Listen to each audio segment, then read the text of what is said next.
É quem tem o tá, que é té, que é ti, que é té, catá, catu, que é té, catá. Viu? É só quem tem o té, que é té, que tu, que tá.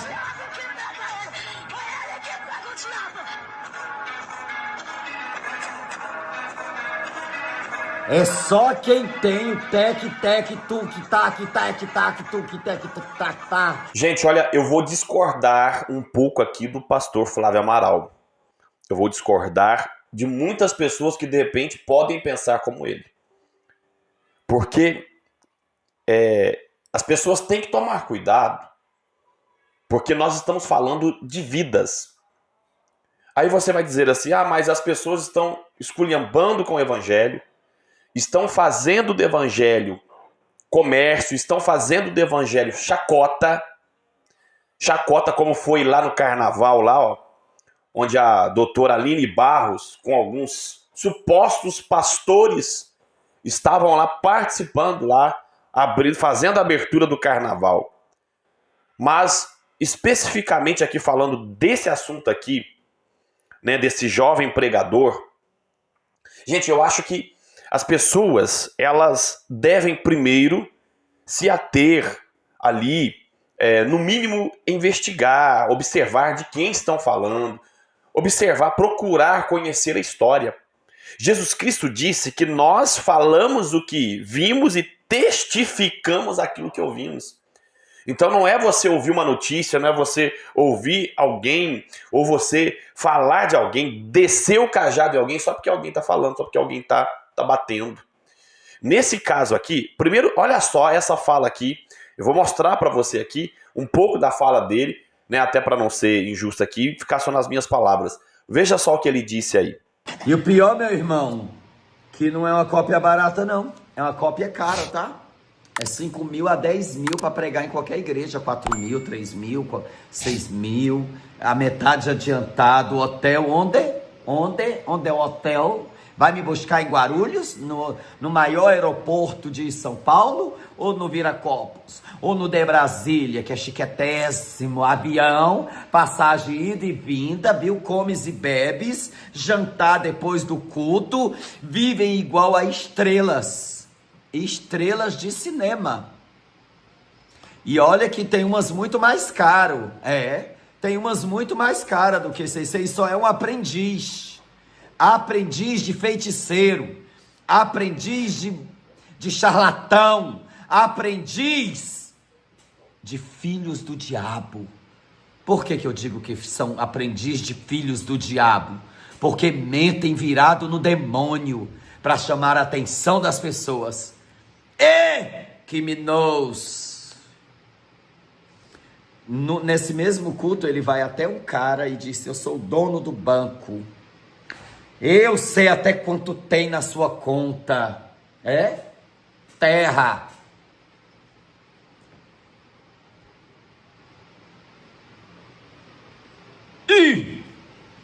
Eles fazem jeito na igreja. Se fia.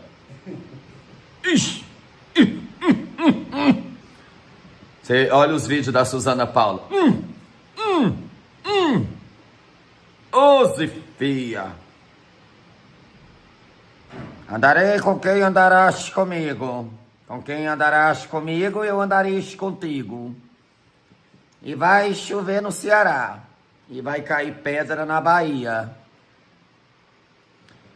Bando de charlatões sem vergonhas, mau caráter, mentirosos, mas a mão de Deus ainda na terra. A mão de Deus ainda na terra será cobrado de vocês. Mas a Bíblia diz que surgirão muitos falsos profetas. Eu não estou dizendo aqui que nós temos que aceitar tudo, que a igreja tem que aceitar tudo. E nem estou dizendo também que a igreja deve ficar pondo ali uma criança, né, a ficar pregando, ensinando ali no altar, no púlpito da igreja, que é um lugar sério. Não estou falando isso. Mas tem que se dar, sim, a oportunidade para que esses jovens, esses adolescentes, eles venham crescendo, porque o mundo está oferecendo muita coisa boa para eles, para a carne. O mundo está oferecendo coisas atrativas. E a igreja está fazendo o quê? Enquanto que o mundo oferece muitas festas mundanas, muitas coisas para carne, para tirar o jovem, o adolescente da igreja, apresentando seus ídolos, a igreja está fazendo o quê? A igreja está criticando, e não é uma crítica construtiva, a igreja está batendo, como muitos dizem por aí, detonando jovens, adolescentes, pregadores, promissores. A igreja deve fazer o quê? A igreja deve corrigir. Deve dizer, olha, pregue mesmo, mas pregue assim, faça assim.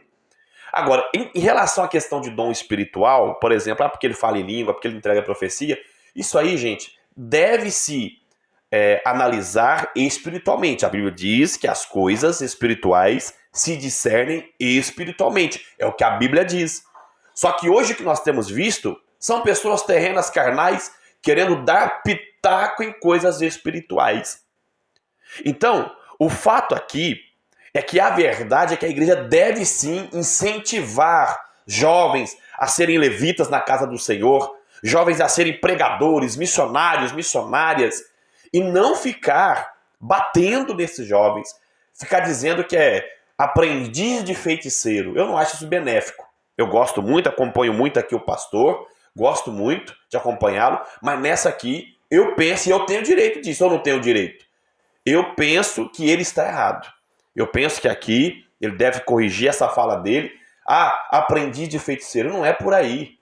Nós temos que primeiro conhecer a fundo a história desse adolescente, desse jovem primeiro. Saber quem que é os pais. Mas saber não é dar um Google, não. Dar um Google você dá na vida de muita gente. Né? Qualquer um de nós aqui. Você vai ver gente falando bem, gente falando mal. É conhecer a pessoa. Conhecer para depois falar. Porque de repente pode ser um futuro pregador promissor. Pode ser um futuro missionário, ganhador de almas, que vai impactar a geração, que vai impactar a nossa nação. Nossa juventude está precisando de pessoas referências no meio dela. Estão precisando.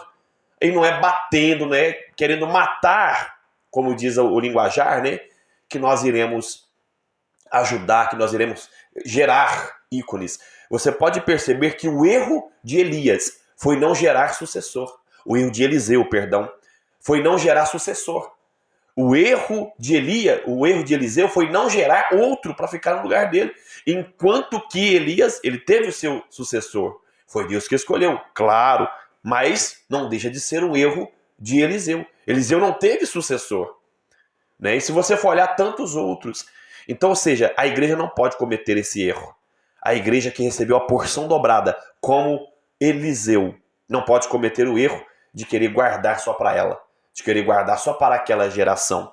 Nós devemos incentivar outras gerações. Esse foi o papo sério, papo reto aqui com você, sem mimimi. Eu penso assim.